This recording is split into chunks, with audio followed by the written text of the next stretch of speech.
ادامه برنامه‌های رادیوی تاجیکستان.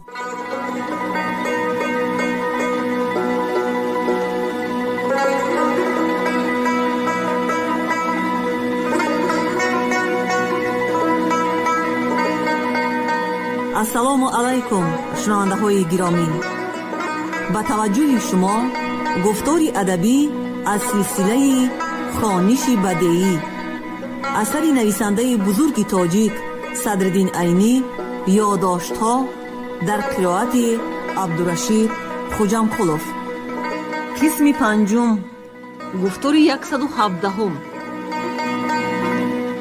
مقدمه، کتابی که 70 سال زندانی بود.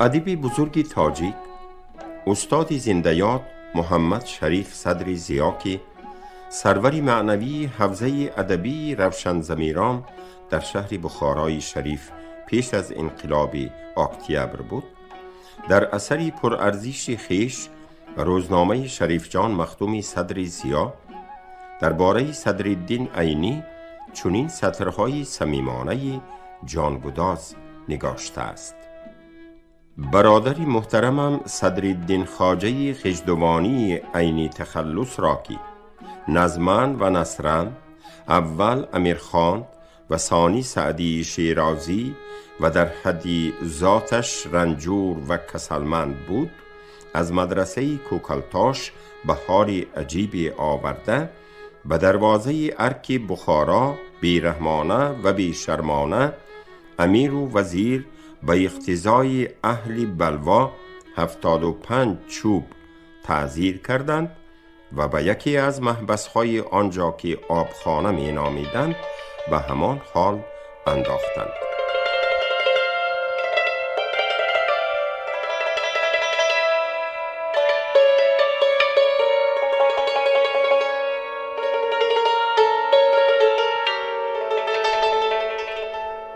چنان که در کتاب تازه پیدای استاد صدرالدین عینی تاریخ انقلاب فکری در بخارا یا تاریخ اصول صوتیه و انقلاب فکری در بخارا آمده است، مؤلف مجروح و سایر زندانیان را اساکیر روس از محبس به قول مؤلف عینی کنخانه در 9 اپریل سال 1917 آزاد و رها کرده به بیمارستان شهر کاگان بخارای نو برای طبابت و رهایی از مرگ بی امان آوردند.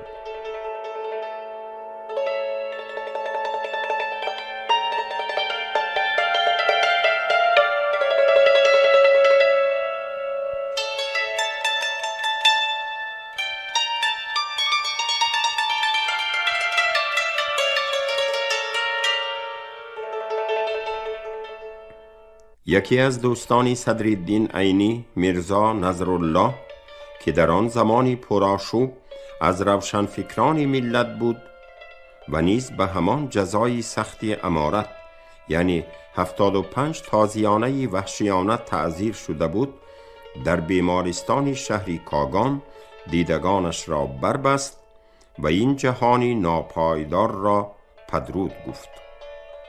در آن بیمارستان صدرالدین عینی را 52 روز طبابت کردند و در نتیجه 25 عمل جراحی به امر خداوند از مرگ بی امان رهایی یافت.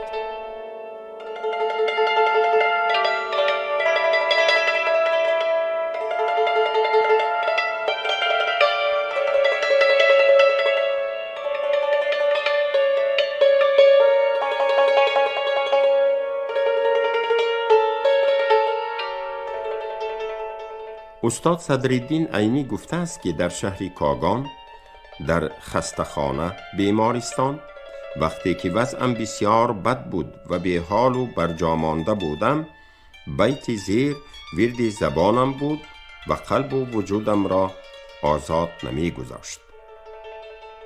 ترسم که من بمیرم و غم بی پدر شود، این طفل ناز پروری من در بدر شود.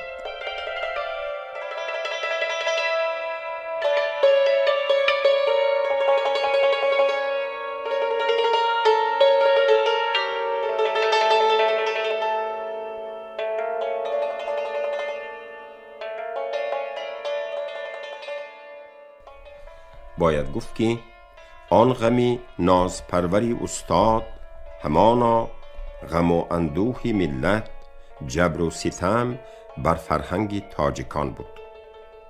استاد صدرالدین عینی چه قبل از انقلاب اکتبر و چه پس از آن در کارها و فعالیت خیش همیشه در نبرد علیه ستم بر فرهنگ ملت بوده است.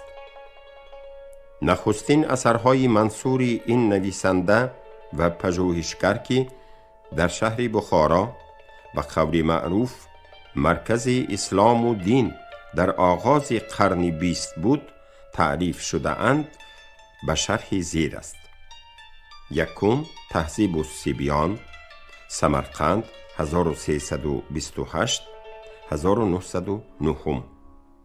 دوم ترتیل القرآن، ارینبورگ، چاپخانه جریده وقت 1909. سیوم ضروریات دینیه، سمرقند 1332 1914. در صحیفه آخری ضروریات دینیه هدف اساسی چند کتاب تازه‌نگاریش به گونه زیر بیان شده است: ترتیل القرآن به مثابه رساله تجوید فارسی، تهذیب الصبیان برای سواد فارسی، ضروریات دینیه برای اعتقادات و عملیات فارسی، راهبری خط برای حسن خط تعلیق، دفتری اول، راهبری خط برای حسن خط تعلیق، دفتری دوم. هر سه کتاب نامبرده استاد عینی با روح حرکت معنوی جدید تدوین و نوشته شدند، زیرا در زمان نو یعنی آغاز قرن 20 در این رشته تقاضای تجدید نظر داشت. تدوین، تهیه، تألیف و طبع هر سه کتاب و دیگر کتاب‌های شبیه آنها علیه تعصب‌های فرهنگی آن زمان کوششی بی‌نظیر، امری مخوف و جسارتی واقعی به شمار می رفت. به زودی در باب این فعالیت و تجدید نظر در امور تدریس و تربیت از جانب جاهلان به گونه غرض‌ورزی به مقامات والای امارت بخارا یادداشت ارسال شد و چون گزارش نسبت به آن سه کتاب بدبینانه بود، از جانب مقامات پیام ناخوشی رسید که اگر آن تألیفات چاپ شوند خطری به جان مؤلف و کتاب‌های جدید وجود دارد.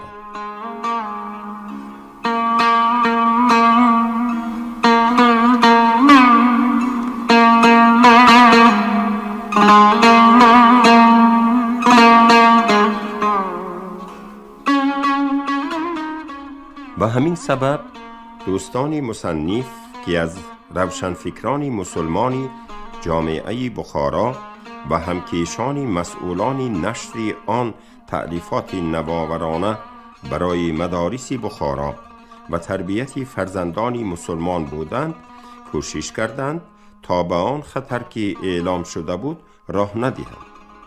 در نتیجه از جانب این گروه روشنفکر چاره فوری دیده شد و آن سه کتاب نامبرده با امضای مستعاری مرتب و مؤلف شرکت بخارای شریف انتشار یافتند و در همه نقاط امارت پخش شدند.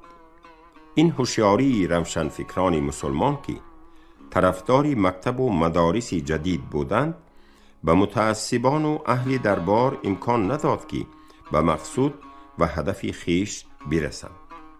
هم مؤلف آنها استاد صدرالدین عینی، مدرس مدرسه بخارا، زنده و سالم ماند و هم مصنفاتش از بین نرفت. بعد از مطالعه و بررسی عمیق، چند نفر از مدرسان والا به نتیجه رسیدند که آن کتاب‌ها واقعاً تألیفات اسلامی روشنفکرانه و بسیار مناسب برای تربیت اطفال و سایر طالبان علم است، چی از نظر اصول تدریس و چی از جهت کوتاه‌تر کردن مدت برنامه آموزش مدرسه و دانشگاه.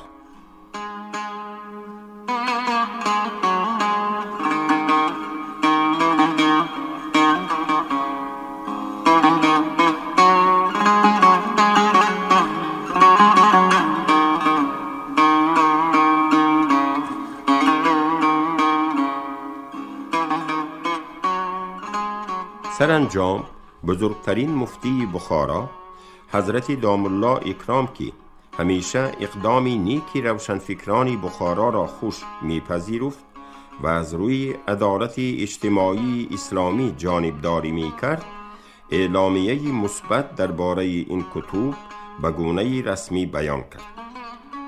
به قول صدرالدین عینی، حضرت استاد دام الله اکرام این عبارت در تاریخ انقلاب فکری بخارا آمده است: کتب مزبور را همچون بهترین تصنیف تعلیمی برای مکاتب و مدارس بخارا اعلان کرد و چون حضرت دام الله اکرام در امارت بخارا و مقامات عالی امارت و همچنین در نزد شخص امیر آبروی والا داشت، اندیشه ها و نتیجه گیری ایشان درباره کتاب‌های ترتیل القرآن، ضروریات دینیه و تهذیب الصبیان از جانب مقامات والای زمان در امارت بخارا و نیکی و خوش پذیرفته شد.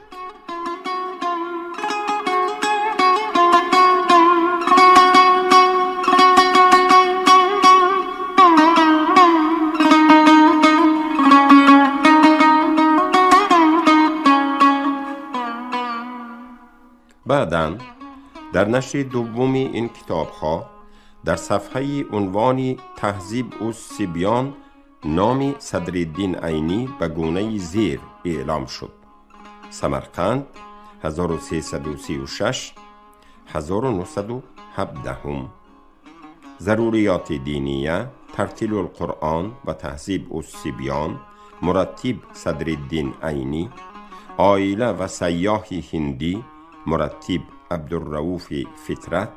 محل فروش این کتاب ها در بخارا کتابخانه معرفت و در سمرقند کتابخانه زرافشان بود.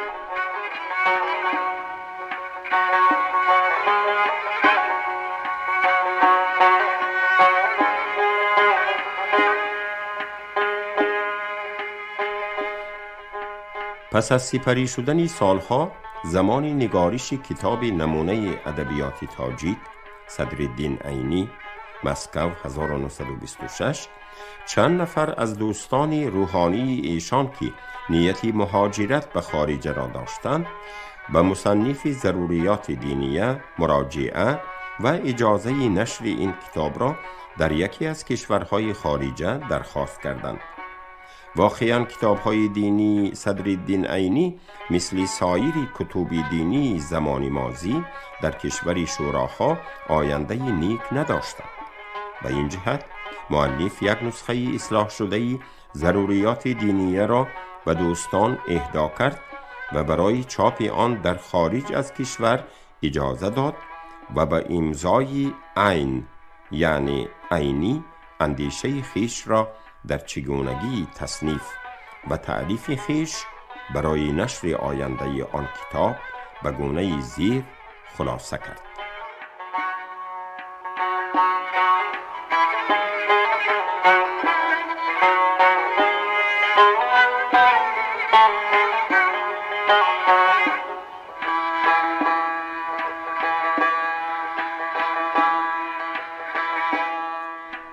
نیازنامه مخصوصه.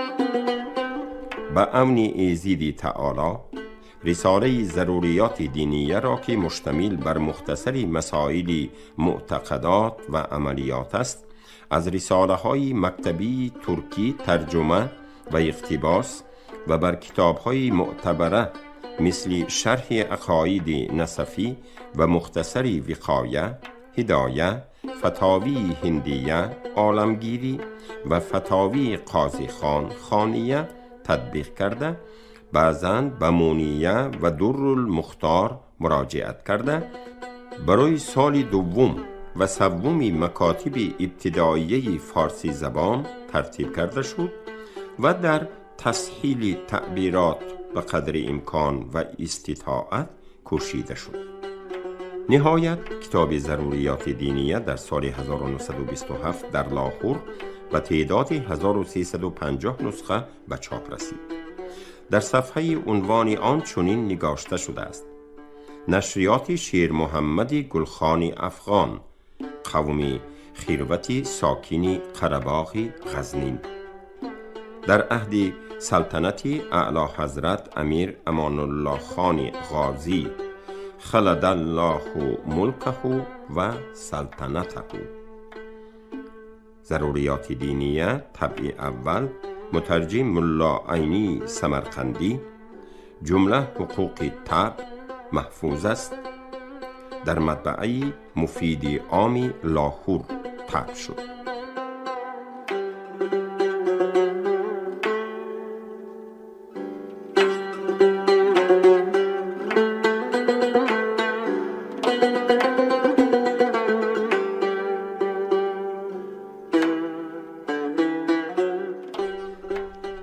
نشر دومی ضروریات دینیه در خارج از کشور در سال 1345 برابر 1927 در مکه مکرمه به تعداد 10,000 نسخه به گونه نشر دوم انجام یافت.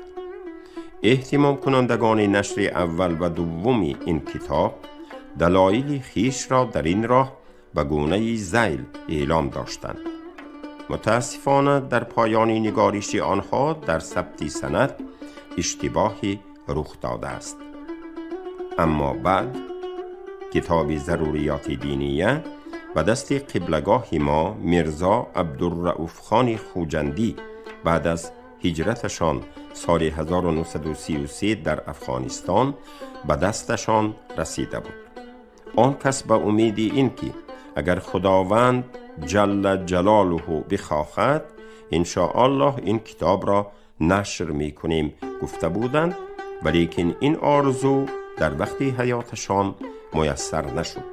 به همین سبب از دنیای فانی به دنیای جاودانی رحلت کردند، اما این امانت را به فرزندان خود سفارش کردند و انشاءالله این فرزندان سفارش پدری مرحوم خود را به انجام خواهند رسانید. با عرض حرمت، هدیه از طرف فرزندان مرحوم میرزا عبدالرؤوف خان، میرزا محمد سرور و میرزا حبیب الله و میرزا قاری امان الله خوجندی، مکه مکرمه.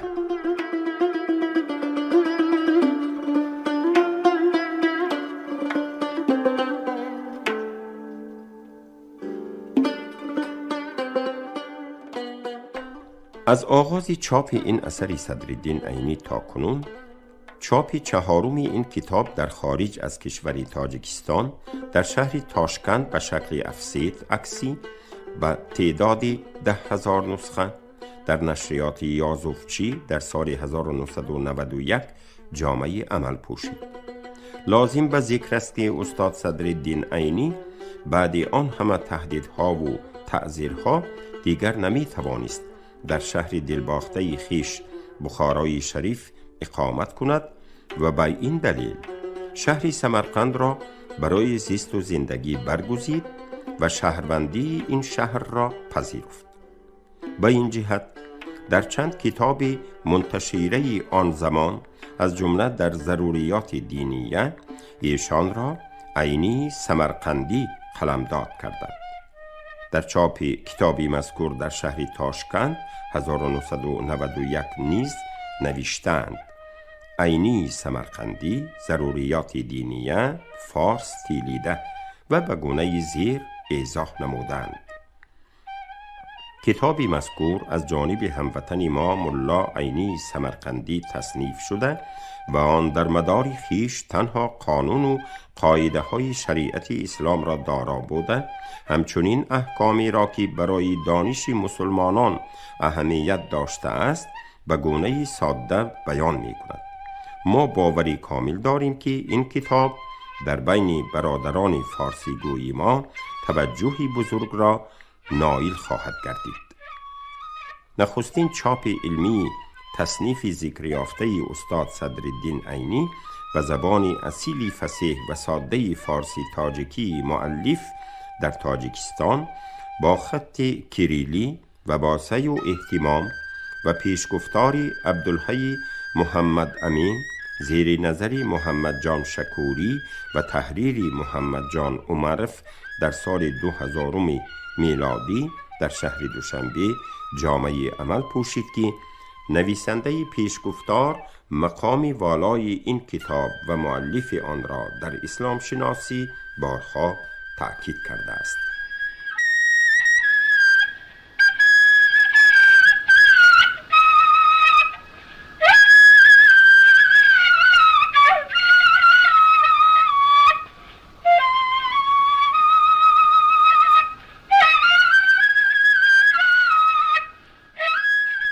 پس از انقلاب اکتبر، صدرالدین عینی قصیده‌ای در وصف سمرقند و بخارا در سال 1919 منتشر کرده بود که علیه ستم روانه شده بود.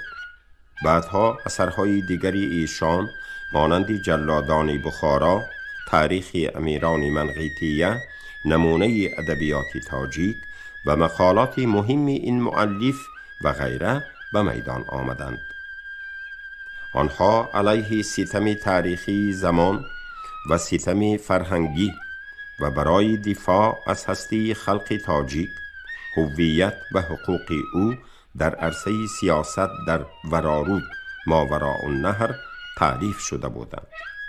لحظه های مهم روزگار صدرالدین عینی در سالهای 1930 تا 1940 عبارت بود از نبرد فرهنگی، مقاومت و دفاع از هجوم سالهای 1937 و 1938 از طریق نوشتن اثرهای نو و پس از آن دفاع از گناهکاران بیگناه آن سالهای زیست و شاگردان و دوستان اهل ادبش که دشمن خلق اعلان شده بودند، مانند غنی عبدالله، رشید عبدالله و پدر آنها عبدالله جان اکه، رحیم هاشم، جلال اکرامی، ودود محمودی، نیرسیس نیرسیسیان، تورقل ذهنی، جوهری استرابشنی، موین زاده، دامالله آریمی خوجندی، نادر شنبی زاده و جانبداری از سراینده ممتاز مردمی ما اکه شریف جوریف در سال 1940 و استاد لاهوتی که در سرکوب کارگردانی معروف میخائیلس از وی دفاع کرده بود.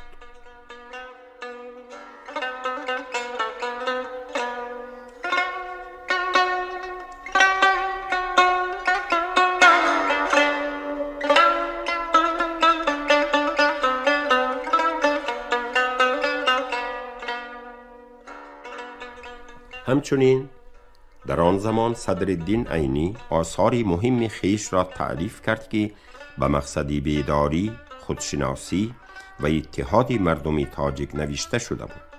همچنین لغت زبان تاجیکی که برای حفظ پاکیزگی زبان و برای آنهایی که از الفبای نیاگان نمی توانستند استفاده کنند نوشته شده بود و کتاب‌های درباره رودکی، ابن سینا، فردوسی، سعدی، واصفی، بیدل، معنای کلمه تاجیک و غیره.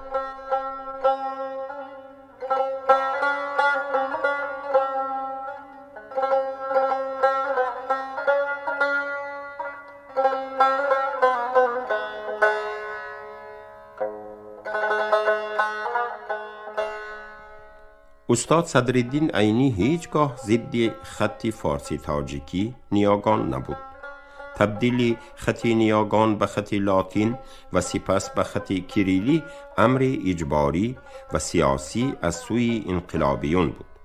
پس از سال 1926 ترکیه، آذربایجان، تاتارستان، ترکمنستان، قزاقستان و ازبکستان خط لاتین را پذیرفتند، ولی در نتیجه مقاومت صدرالدین عینی، ابوالقاسم لاهوتی، احمد جان مخدومی حمدی، عباس علی و دیگران، تاجیکستان خودمختار فقط در سال 1929 خط لاتین را بر اساس فشار سیاسی دولتی پذیرفت. استاد صدرالدین عینی همه آثار خیش را به خط فارسی تاجیکی نیاگان نوشت. رابطه ایشان با اهل علم و ادب، شاگردان و فرزندان فقط با خط نیاگان انجام می شد. غرض از تفصیلات در بیان بعضی از لحظات مهم روزگار و آثار صدرالدین عینی آن است که در پیشگفتار کتاب تاریخ انقلاب فکری در بخارا چهره واقعی این رزمنده علیه ستم بر خلق تاجیک و بر فرهنگ آن را آنگونه که شایسته است و به اختصار ترسیم کنیم تا ارزش‌های تاریخی، فرهنگی و سیاسی کتابی مزبور که نخستین بار پیشکش می شود برای خوانندگان امروز و فردا مشخص‌تر و روشن‌تر جلوه‌گر شود.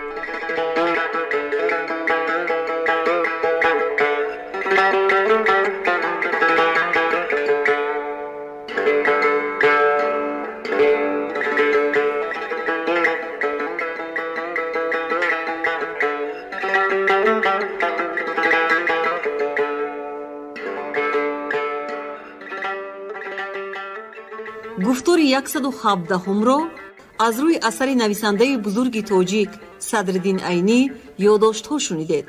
راوی عبدالرشید خوجامخلوف، کارگردان شیرعلی نغزلی. پایان گفتار ادبی از سلسله خوانش بدیعی.